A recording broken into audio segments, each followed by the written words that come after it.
একবার ভাবুন তো, জঙ্গলে এমন এক প্রাণী আছে যাকে কখনো শক্তিশালী বলা হয়নি, কখনো রাজা বলা হয়নি, কিন্তু তবুও তার পরিচয় আছে চালাকি, বুদ্ধিমত্তা এবং যে কোনো পরিস্থিতিতে নিজেকে বাঁচিয়ে এগিয়ে যাওয়া। হ্যাঁ, আমি বলছি শেয়ালকে নিয়ে।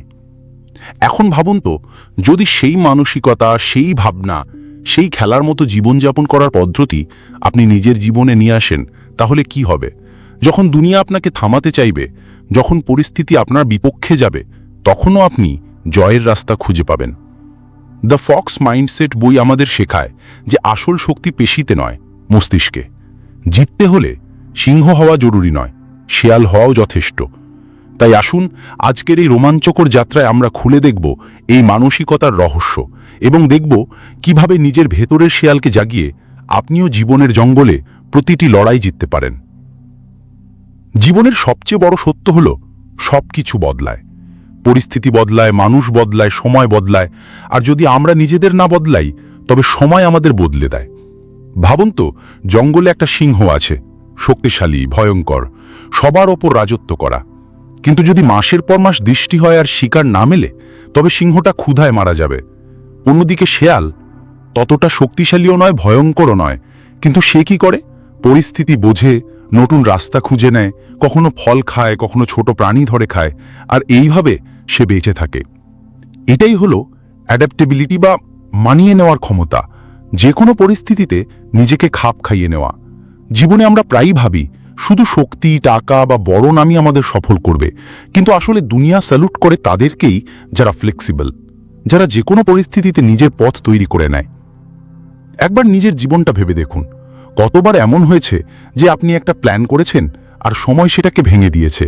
ভেবেছিলেন সবকিছু আপনার নিয়ন্ত্রণে, কিন্তু হঠাৎ কোনো পরিস্থিতি পাল্টে গেল আর আপনি কেঁপে উঠলেন। অথচ কিছু মানুষ আছে যারা কান্না না করে, না ভেঙে পড়ে নতুন রাস্তা বের করে নেয়, তারাই এগিয়ে যায়। ভাবো তো, পানির মতো হওয়া কতটা জরুরি। পানি যে কোনো পাত্রে ঢাললে সেই আকার নিয়ে নেয়। পাথর যদি পানির পথে রাখা হয়, পানি থামে না, নতুন রাস্তা তৈরি করে নেয়। এখন প্রশ্ন হলো, আমরা কি জীবনে পানির মতো ফ্লেক্সিবল, নাকি পাথরের মতো শক্ত থেকে ভেঙে পড়ার অপেক্ষা করছি? শেয়াল আমাদের শেখায় যে কোনো পরিস্থিতিতে বেঁচে থাকাই আসল জয়। দুনিয়া যতই কঠিন হোক না কেন, যদি আপনি চিন্তাভাবনার ধরন পাল্টাতে জানেন, তবে আপনি কখনো হারবেন না। একটা ছোট উদাহরণ নিন, টেকনোলজির দুনিয়ায়। নোকিয়া এক সময় ছিল বিশ্বের সবচেয়ে বড় মোবাইল ব্র্যান্ড। সবাই ভাবত নোকিয়াকে কেউ হারাতে পারবে না। কিন্তু সময় বদলালো, স্মার্টফোন এলো, আর নোকিয়া নিজেকে মানিয়ে নিতে পারল না। ফলাফল প্রায় শেষ হয়ে গেল। অন্যদিকে অ্যাপলের, স্যামসংয়ের মতো কোম্পানি প্রতিটি পরিবর্তনের সাথে নিজেদের নতুন করেছে, আর আজ দেখুন তারা পুরো বাজারে রাজ করছে।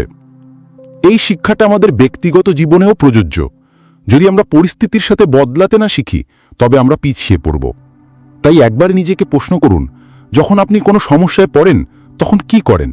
কাঁদেন, হাল ছেড়ে দেন, নাকি মাথা খাটিয়ে নতুন রাস্তা বের করেন?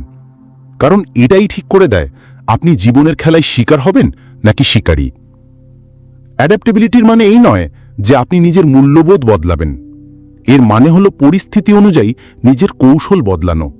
ভাবুন তো, যদি শেয়াল ও সিংহের মতো শুধু শক্তির উপর নির্ভর করত, তবে সে অনেক আগেই শেষ হয়ে যেত। কিন্তু তার সবচেয়ে বড় শক্তি হলো সে পরিস্থিতি অনুযায়ী খেলার নিয়ম পাল্টে দেয়। জীবনের আসল ম্যাজিক ওইটাই, যখন আপনি পরিস্থিতি বদলাতে পারবেন না, তখন নিজেকে বদলান। সামনে দেওয়াল থাকলে সেটি ভাঙার চেষ্টা করবেন না, বরং তার চারপাশ দিয়ে বেরোনোর রাস্তা খুঁজুন। এটাই হলো অ্যাডাপ্টেবিলিটির আসল শক্তি। এখন কল্পনা করুন, যদি আপনি এই গুণটা নিজের জীবনে নিয়ে আসেন, যদি প্রতিটি পরিবর্তনকে নিজের পক্ষে কাজে লাগাতে শিখে যান, তাহলে আপনাকে থামানোর সাহস কার আছে? বাজার পড়ে যাক, মানুষ সরে যাক, পরিস্থিতি খারাপ হয়ে যাক, আপনি সবসময় নিজের রাস্তা খুঁজে পাবেন। মনে রাখবেন, জঙ্গল তারই যে পরিস্থিতি বোঝে এবং সময়ের সাথে নিজেকে নতুন করে গড়ে তোলে। তাকতিশালী হওয়া জরুরি নয়, অ্যাডাপ্টেবল হওয়াই জরুরি। এবং যখন আপনি এই শিল্পটা শিখে নেন, তখন পুরো দুনিয়া আপনার জন্য খোলা বই হয়ে যায়। আমাদের জীবনে সবাইকেই একটি সাধারণ জিনিসের মুখোমুখি হতে হয়, সীমাবদ্ধতা। কখনো টাকা কম, কখনো সম্পদের অভাব, কখনো মানুষের সমর্থন নেই, আবার কখনো নিজের ওপর সন্দেহ। সত্য বলতে গেলে জীবন সবসময় আমাদের মনে করিয়ে দেয় যে তোমার কাছে এটা নেই, তাই তুমি এগোতে পারবে না। কিন্তু একবার ভাবুন, এটা কি সত্যিই ঠিক? কি শুধু তাদেরই জেতার সুযোগ আছে যাদের সবকিছু প্রস্তুত থাকে? যদি তাই হতো তবে বিশ্বের সবচেয়ে বড় পরিবর্তন কখনো সম্ভব হতো না। শিয়ালকে দেখুন, সে জঙ্গলের সবচেয়ে দ্রুততম নয়, সবচেয়ে শক্তিশালী নয়, নেই তার কাছে সিংহের মতো ঘাঁটা, কিন্তু তারপরও যখন ক্ষুধা লাগে সে শিকার ধরতে পারে। সে কখনো সরাসরি সংঘর্ষে জিততে চায় না, বরং মস্তিষ্ক ব্যবহার করে যেতে। এটিই হল সীমাবদ্ধতা অতিক্রম করা, অর্থাৎ নিজের দুর্বলতাকে শক্তিতে রূপান্তর করা। এখন নিজের জীবনের গল্পটি ভাবুন। কতবার আপনি আপনার স্বপ্ন মাঝপথে ছেড়ে দিয়েছেন কারণ আপনার কাছে পর্যাপ্ত সম্পদ ছিল না? কতবার নিজেকে থামিয়েছেন কারণ মনে হয়েছে আমার কাছে সেই জিনিস নেই যা অন্যদের আছে? কিন্তু আসল খেলা শুরু হয় সেই জায়গায় যেখানে সম্পদ কম এবং মস্তিষ্ক কাজ করে। ভাবুন, যদি কোনো দরিদ্র শিশু বড় স্কুল ছাড়া, ভালো সুবিধা ছাড়া শুধু লাইব্রেরির পুরনো বই পড়ে আইএএস হয়ে যায়, তাহলে কি তার সীমাবদ্ধতা ছিল না? ছিল। কিন্তু সেই সীমাবদ্ধতাকে তার সৃজনশীলতায় ব্যবহার করেছে।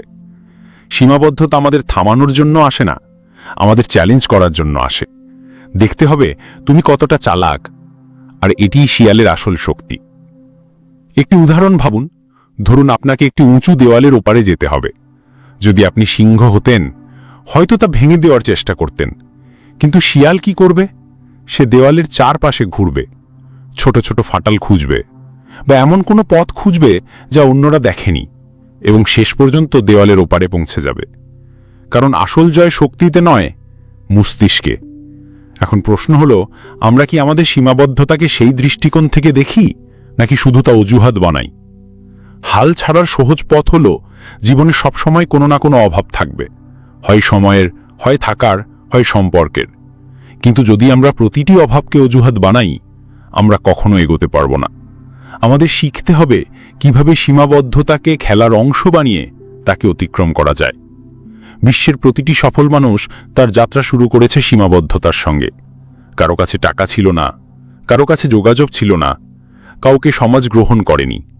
কিন্তু পার্থক্য শুধু এটুকুই ছিল যে তারা সেই সীমাবদ্ধতাকে অজুহাত বানায়নি, বরং চ্যালেঞ্জ হিসেবে নেয়। সীমাবদ্ধতা মানে শেষ নয়। সীমাবদ্ধতা শুধু জিজ্ঞেস করে, তুমি কি আলাদা ভাবতে পারো, যেমন শিয়াল ভাবতে পারে?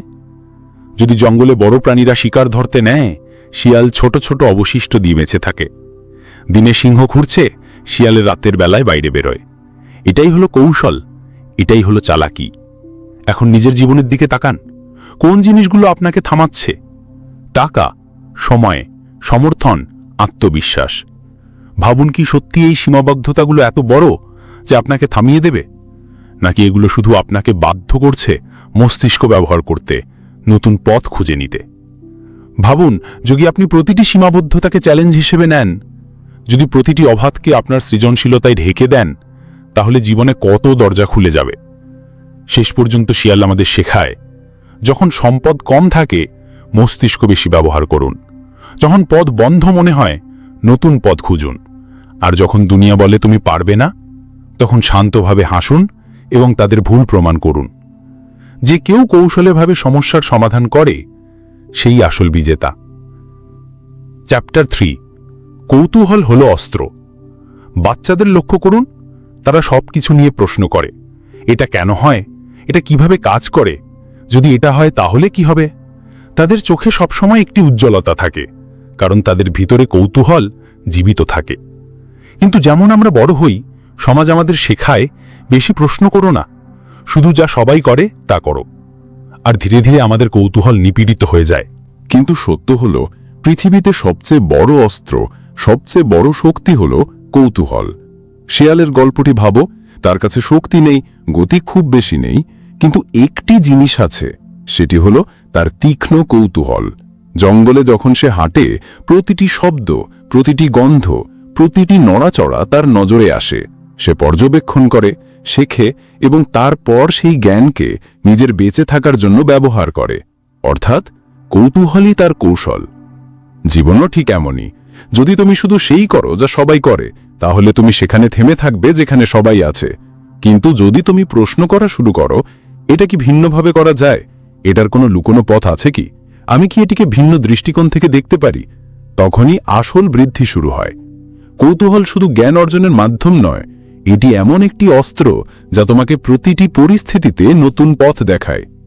ভাবো, যদি থমাস এডিসন এই প্রশ্নটি না করতেন যে অন্ধকারকে আলোতে পরিবর্তন করা সম্ভব কিনা, তাহলে হয়তো আজও পৃথিবী অন্ধকারে থাকত। যদি রাইট ব্রাদার্স কৌতূহলে পরিচালিত না হতো যে মানুষ কি আকাশে উঠতে পারে, তাহলে আজও বিমান কল্পনা সত্যি হতো না। কৌতূহল তোমাকে সাধারণ থেকে অসাধারণ করে তোলে। এবার নিজের জীবনটি দেখো, কতবার তুমি কোনো সমস্যাকে ঠিক তেমনই গ্রহণ করেছ যেমন সবাই করেছে। কতবার তুমি নিজেকে প্রশ্নই করনি যে এই সমস্যার অন্য কোনো সমাধান হতে পারে কিনা। আসলে আমাদের হার এবং জয়ের মধ্যে পার্থক্য কৌতূহলেই নির্ধারিত হয়। একটি সাধারণ উদাহরণ ভাবো, তুমি ট্রাফিক জ্যামে আটকে পড়েছ, সবাই গাড়িতে বসে রাগ করছে, কিন্তু একটি কৌতূহলী মানুষ কি করবে? সে আশেপাশের রাস্তা দেখবে, কোনো শর্টকাট খুঁজবে, অথবা এমন একটি অপশন বের করবে যাতে সে অন্যদের আগে বের হতে পারে। এখন ভাবো, যদি তুমি এই নীতি পুরো জীবনে প্রয়োগ করো। কৌতূহল তোমাকে বিকল্প দেয়। যখন সবাই মনে করে যে পথ শুধু একটাই, কৌতূহল বলে, না, আরও পথ আছে, শুধু খুঁজতে হবে। কিন্তু সবচেয়ে বড় প্রশ্ন হলো, আমরা কিভাবে আমাদের কৌতূহলকে জীবিত রাখব? কারণ অধিকাংশ মানুষ ভয় প্রশ্ন করা বন্ধ করে দেয়। ভয় পায় যে কেউ মজা করবে বা ভুল প্রমাণ হবে। কিন্তু সত্য হলো, কৌতূহল কখনো ভুল হয় না। ভুল হয় শুধু সেই চিন্তা যা প্রশ্ন করতে ভয় পায়।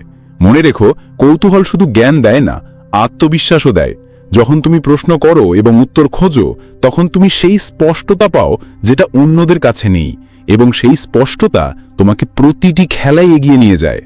এখন কল্পনা করো, যদি তুমি জীবনের প্রতিটি পরিস্থিতিতে কৌতূহলের ব্যবহার করো, যদি তুমি প্রতিটি সমস্যাকে নতুন দৃষ্টিকোণ থেকে দেখো, যদি তুমি প্রতিটি সুযোগে লুকোনো সম্ভাবনা খোঁজো, তখন ভাবো তুমি কত দ্রুত বৃদ্ধি পাবে। কৌতূহল আমাদের সাধারণ মানুষ থেকে আলাদা করে। যখন বিশ্ব অসম্ভব বলে, কৌতূহল ফিসফিস করে, সম্ভব হতে পারে, একবার চেষ্টা করো। আর সেই চেষ্টাই ইতিহাস তৈরি করে। শেয়ালের মতো আমাদেরও আমাদের কৌতূহলকে দেখতে এবং অনুসরণ করতে সাহস করতে হবে। তাই বন্ধু, তোমার কৌতূহলকে দমন করো না, এটিকে জীবিত রাখো। প্রশ্ন করো, অনুসন্ধান করো, পর্যবেক্ষণ করো, কারণ জীবনের সবচেয়ে তীক্ষ্ণ অস্ত্র তরোয়াল নয়, বরং কৌতূহলী মন। বন্ধু, কখনো কি তুমি লক্ষ্য করেছ, জীবনের সবচেয়ে কঠিন কাজ কি? দৌড়ানো নয়, পরিশ্রম করা নয়, লড়াই করা নয়, সবচেয়ে কঠিন কাজ হলো অপেক্ষা করা। কারণ অপেক্ষার সময় আমাদের মন অস্থির হয়ে যায়। আমরা ভাবি যে এখনই কোনো পদক্ষেপ নিতে হবে, এখনই ফলাফল চাই, এখনই সব বদলে যাওয়া উচিত। কিন্তু আসল খেলা ঘটে যখন আমরা সঠিক সময়ের জন্য অপেক্ষা করতে শিখি। জঙ্গলে সিংহ তার শক্তি দেখিয়ে শিকার করে, কিন্তু শেয়াল ধৈর্য রাখে। সে জানে যে প্রতিটি সুযোগে আঘাত করা উচিত নয়।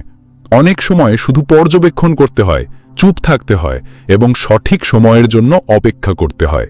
আর যখন সময় আসে, শেয়ালের আঘাত এত নিখুঁত হয় যে শিকার বাঁচতেই পারে না।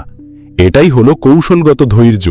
অর্থাৎ ধৈর্য শুধু চুপচাপ বসে থাকা নয়, বরং সঠিক কৌশলের সাথে অপেক্ষা করা। ভাবো, আমাদের জীবনও কতবার এমন পরিস্থিতির মধ্য দিয়ে যায়। আমরা সবকিছু দ্রুত চাই, দ্রুত টাকা, দ্রুত সাফল্য, দ্রুত স্বীকৃতি। আমরা পরিশ্রম করি, দৌড়াই, শর্টকাট খুঁজি। কিন্তু যারা আসল বিজয়ী হয়, তারা জানে যে প্রতিটি বীজকে গাছ হয়ে ওঠার জন্য সময় লাগে। আজ বীজ রোপণ করলে কাল তার ফল পাওয়া যায় না। কিন্তু যদি তুমি ধৈর্য ধরো এবং সময় মতো বীজটি পুষ্পিত করো, তবে আগামী বছরগুলোতে সেই বীজ তোমাকে ছায়া এবং ফল দুই দেবে। কৌশলগত ধৈর্য মানে এই নয় যে তুমি হাত গুটিয়ে বসে থাকবে। এর অর্থ হলো কাজ করা, শেখা, এগোতে থাকা। কিন্তু ফল পেতে দ্রুতবাজি করা উচিত নয়। ফল তখনই আসবে যখন তার সঠিক সময় হবে। ধরা যাক শেয়ার মার্কেটের উদাহরণ। যারা প্রতিদিন প্যানিক হয়ে কিনা বিক্রি করে, তারা প্রায়ই ক্ষতি করে। যারা সঠিক সময়ের জন্য অপেক্ষা করে, তারা বড় লাভ উপার্জন করে। কেন? কারণ ধৈর্য তাদের সেই নিখুঁত সুযোগে নিয়ে যায় যেখানে একটি পদক্ষেপ সবকিছু বদলে দিতে পারে। ভাবো, যদি তুমি প্রতিটি মুহূর্তে চিন্তাভাবনা না করে সিদ্ধান্ত নাও, তাহলে কি তুমি দীর্ঘমেয়াদে জিততে পারবে? না, তোমাকে সেই করতে হবে যা শেয়াল করে: পর্যবেক্ষণ করা, সঠিক সময়ের জন্য অপেক্ষা করা এবং তারপর আক্রমণ করা। কিন্তু ধৈর্য এত কঠিন কেন? কারণ মানুষ তাৎক্ষণিক ফল চায়। আমরা ভাবি পরিশ্রমের ফলও সঙ্গে সঙ্গে চাই। কিন্তু সত্য হলো, যত বড় লক্ষ্য তত দীর্ঘ অপেক্ষা, এবং যত নিখুঁত সময় তত বড় বিজয়। কৌশলগত ধৈর্য তোমাকে স্পষ্টতা দেয়। যখন তুমি তাড়াহুড়ো করো না তখন মন শান্ত থাকে এবং একটি শান্ত মন সর্বদা সঠিক সিদ্ধান্ত নেয়। ভাবো, যদি তুমি সব জায়গায় শুধু দৌড়াও তাহলে প্রতিটি জায়গায় তুমি থমকে যাবে, কিন্তু যদি তুমি একটু থামো, বোঝো, বিশ্লেষণ করো, তবে সেই ধৈর্যই তোমাকে শর্টকাটের থেকেও দ্রুত লক্ষ্যপানে পৌঁছে দেবে। শেয়াল আমাদের এটাই শেখায়। সে জানে যে প্রতিটি দিন স্বীকার করার দিন নয়। কখনো কখনো ক্ষুধার্ত থাকা ভালো, এমন সময়ে আঘাত করার চেয়ে যেখানে জয়ের নিশ্চয়তা নেই। সে অপেক্ষা করে এবং যখন সময় সঠিক আসে তার একটি পদক্ষেপ পুরো খেলা বদলে দেয়।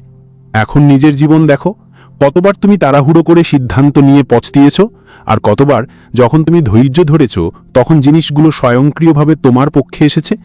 এটাই পার্থক্য। ধৈর্য পরিস্থিতিকে সহজ করে তোলে।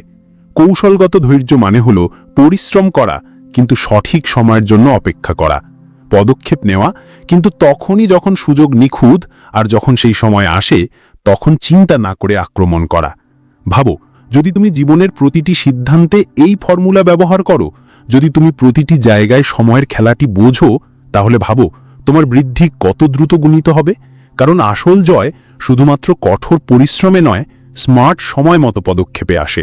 তাই বন্ধু, মনে রাখো, তাড়াহুড়ো শুধু শর্টকাট দেয় এবং শর্টকাট কখনো দীর্ঘমেয়াদে টিকে থাকে না, কিন্তু ধৈর্য তা তোমাকে স্থায়ী জয় দেয়।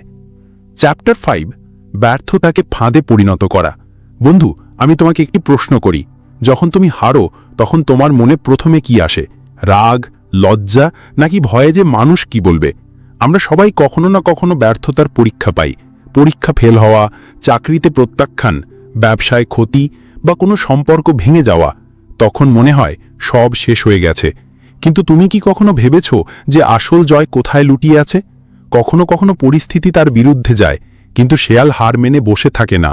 সে প্রতিটি ব্যর্থতা থেকে শেখে, পর্যবেক্ষণ করে কোথায় ভুল হয়েছে, শিকার কিভাবে বাঁচল এবং পরের বার সেই ভুলকে নিজের ফাঁদে পরিণত করে, অর্থাৎ তার হারকে নিজের কৌশলের অংশ বানায়। ভাবো, যদি আমরা আমাদের জীবনে প্রতিটি ব্যর্থতাকে ফাঁদ হিসেবে ব্যবহার করা শিখি, তাহলে কি আমরা কখনো হারব? কারণ সত্য হলো ব্যর্থতা শেষ নয়। ব্যর্থতা হলো শুধু একটি লুকোনো পাঠ যা বোঝার ব্যক্তি এগিয়ে যায়। একটু মনোযোগ দাও। এডিসন হাজারবার বাল্ব তৈরিতে ব্যর্থ হয়েছিল, কিন্তু সে প্রতিটি ব্যর্থতাকে ফাঁদে পরিণত করেছিল। প্রতিবার সে বুঝেছিল কোন পদ্ধতি কাজ করবে না, এবং শেষ পর্যন্ত সেই যাত্রায় পৃথিবীকে আলো দিয়েছে। ফেলিয়ার তার শত্রু ছিল না, বরং তার সবচেয়ে বড় শিক্ষক ছিল। আমাদের জীবনে প্রতিটি ব্যর্থতা আমাদের কিছু শেখায়। সমস্যাটি হলো আমরা সেই পাঠটি দেখতে পারি না। আমরা ব্যর্থতাকে একটি চূড়ান্ত বিন্দু হিসেবে ধরি, অথচ আসলে তার শুধু একটি মোড়ের পয়েন্ট। ভাবুন, আপনি একটি পথে চলছেন এবং হঠাৎ সেই পথ বন্ধ হয়ে গেছে। এটি কি ব্যর্থতা?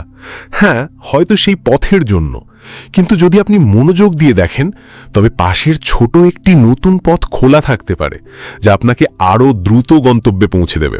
এখন প্রশ্ন হলো, আপনি দেওয়ালের সামনে দাঁড়াবেন নাকি নতুন পথ খুঁজবেন? ব্যর্থতা আমাদের থামানোর জন্য আসে না, এটি আমাদের নতুন দিশা দেখানোর জন্য আসে। যেমন লোমড়ি যখন তার একটি পরিকল্পনা ব্যর্থ হয়, তখন সেটি একটি ফাঁদে পরিণত করে। যে ব্যর্থতা আপনাকে সবচেয়ে বেশি ব্যথা দিয়েছে, পরীক্ষা, ব্যবসা, সম্পর্ক, এখন ভাবুন, যদি সেই ব্যর্থতা আপনাকে নতুন পথে চলতে বাধ্য না করত, তবে হয়তো আপনি আজ যেখানে আছেন সেখানে পৌঁছাতেন না। ব্যর্থতা আপনাকে ভয় দেখায়, যাতে হয়তো আপনি চিরকাল গড়পড়তা থাকতেন। মনে রাখবেন, ব্যর্থতা শুধু দুটো কাজ করে, অথবা এটি আপনাকে ভেঙে দেয়, অথবা আপনাকে আরও শক্তিশালী করে তোলে, এবং এই সিদ্ধান্ত আপনার হাতে। যদি আপনি এটিকে অজুহাত বানান তবে হার হবেন। যদি আপনি প্রতিটি হারের থেকে শেখেন, তবে একদিন আপনার কাছে এত কৌশল থাকবে যে জয় আপনার জন্য শুধু সময়ের ব্যাপার হবে। লোমড়ি আমাদের এই শেখায়, ব্যর্থ হওয়া খারাপ কিছু নয়, ব্যর্থ হয়ে হার মানা খারাপ। কারণ প্রতিটি হারে লুকানো একটি জয় থাকে, শুধু আপনাকে তা ফাঁদে পরিণত করতে শিখতে হবে। তাই বন্ধুরা, পরবর্তীবার যখন আপনি ব্যর্থ হবেন, মনে রাখবেন এটি শেষ নয়, এটি কেবল একটি সংকেত যে আপনাকে নতুন পথ দরকার। ব্যর্থতাকে আপনার দুর্বলতা বানাবেন না, তাদের আপনার ফাঁদে পরিণত করুন, এবং যখন পরবর্তী সুযোগ আসবে, বিশ্বের সামনে দেখিয়ে দিন জয় কাকে বলে। আপনি কি লক্ষ্য করেছেন, এই দুনিয়ায় সবচেয়ে বেশি কথা বলা মানুষরা প্রায়শই সবচেয়ে কম বোঝে? এবং যারা চুপ থাকে তারা সবকিছু পর্যবেক্ষণ করে, বোঝে এবং ভিতরে ভিতরে তাদের পরবর্তী চালের প্রস্তুতি নেয়। জঙ্গলে লোমড়ির সবচেয়ে বড় শক্তি হলো এটি একটি নীরব পর্যবেক্ষক। এটি কোনো আওয়াজ ছাড়াই চলে, কোনো শো অফ ছাড়াই চারপাশের সবকিছু পর্যবেক্ষণ করে। প্রতিটি শব্দ, প্রতিটি গন্ধ, প্রতিটি চলন তার জন্য একটি ক্লু। এটি সবাইকে দেখে, বোঝে, কিন্তু নিজেকে কখনো প্রকাশ করে না। যদি একজন মানুষ এই শিল্প শেখে তবে জীবনের খেলা তার হয়ে যায়। আমরা মানুষ প্রায়শই তাড়াহুড়ো করে আমাদের প্রতিটি পরিকল্পনা, প্রতিটি স্বপ্ন, প্রতিটি কৌশল সবাইকে বলে দিই। মনে করি দেখানোর মাধ্যমে মানুষ আমাদের বড় মনে করবে। কিন্তু আসল শক্তি তার কাছে থাকে যে চুপ থেকে শোনে, দেখে এবং সঠিক সময়ে তার চাল চলে। ভাবুন, পোকারে কে জিতবে? যিনি সবচেয়ে বেশি কথা বলেন না, বরং যিনি অন্যদের মুখ পড়ে, তাদের শরীরের ভাষা বোঝে এবং সঠিক সময়ে তার কার্ড খেলে, সেই ব্যক্তিই জিতবে। এই হলো নীরব পর্যবেক্ষকের শক্তি। নিজের জীবনের পরিস্থিতি মনে করুন।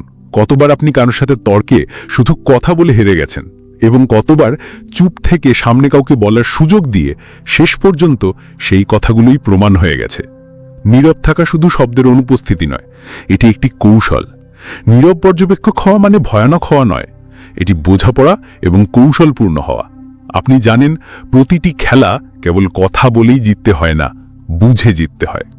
ভাবুন, আপনি একটি মিটিংয়ে আছেন, সবাই তাদের মতামত দিচ্ছে, তর্ক করছে, একে অপরকে প্রভাবিত করার চেষ্টা করছে, এবং আপনি চুপচাপ সব পর্যবেক্ষণ করছেন। প্রতিটি মানুষের শব্দ, তাদের অনুভূতি, তাদের অনিশ্চয়তা, তাদের উদ্দেশ্য অল বিশ্লেষণ করছেন।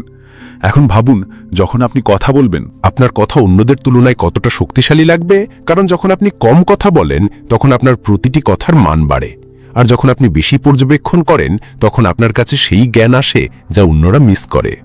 লোমড়ি আমাদের এখানেই শেখায়, নীরব কিন্তু সচেতন হও, কারণ সচেতনতা হলো সেই শক্তি যার মাধ্যমে আপনি লড়াই ছাড়াই জিততে পারেন। আমাদের জীবনেও যদি আমরা কিছু সময় নীরব থাকতে শিখি, অন্যদের কথা মনোযোগ দিয়ে শুনি, পরিস্থিতি পর্যবেক্ষণ করি, তাহলে অনেক সময় উত্তর নিজেই আমাদের সামনে চলে আসে। কারণ যখন আপনি কথা বলেন তখন আপনি যা আগে থেকে জানেন তাই পুনরাবৃত্তি করেন, কিন্তু যখন আপনি শোনেন তখন কিছু নতুন শিখতে পান। নীরব পর্যবেক্ষক হওয়ার সবচেয়ে বড় সুবিধা হলো আপনি পৃথিবীকে এক ভিন্ন দৃষ্টিতে দেখতে পারেন।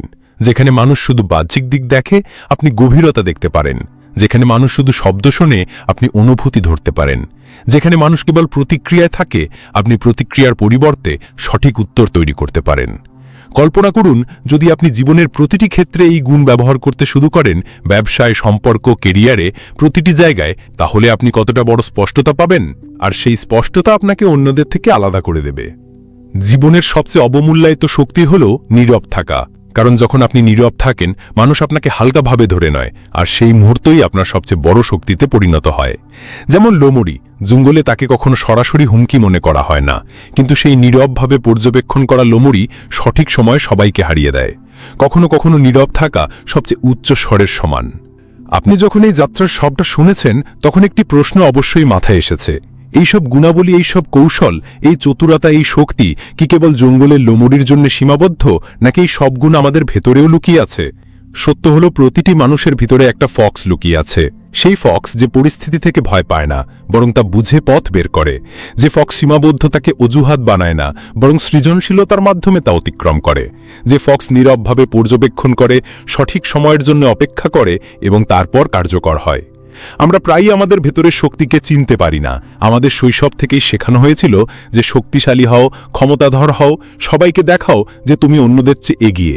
কিন্তু আসল শক্তি প্রদর্শনে নয়, আসল শক্তি লুকানো থাকে সেই নীরব মস্তিষ্কে, যা প্রতিটি সমস্যাকে সুযোগে রূপান্তরিত করে। ভেবে দেখুন, আপনি জীবনে কতবার নিজেকে দুর্বল মনে করেছেন। মনে হয়েছে আপনার কাছে সম্পদ নেই, শক্তি নেই, সাহায্য নেই, কিন্তু তারপরও আপনি সামহাও সমস্যার মোকাবিলা করেছেন।